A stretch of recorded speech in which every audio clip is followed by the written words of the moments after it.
Nagbahagi si Jake ng isang screenshot mula sa tila huling mensaheng natanggap mula sa namayapang aktres.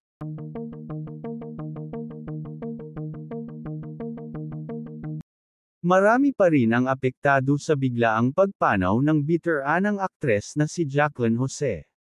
Isa sa mga naging malapit sa buhay nito ay si Jake Ejercito na ama ng kanyang apo na si Ellie. Sa pinakabagong IG post ni Jake, nagbahagi siya ng isang screenshot ng isang mensahe. Wala mang pagkakakilanlan kung kanino nanggaling ang nasabing mensahe, mababatid na ito nga ay mula sa pumanaw na aktres na si Jacqueline Jose. Sa nasabing mensahe, mapapansin na sweet ito kay Jake. Namimiss niya umano ito at itinuturing pa rin bilang isang anak at mahal niya ito. Mababasa rin ang paghingi nito ng pasensya sa aktor dahil kinailangan niya umanong mamili. Ayon sa mismong nilalaman ng mensahe, Jake, namimiss na kita na sobra.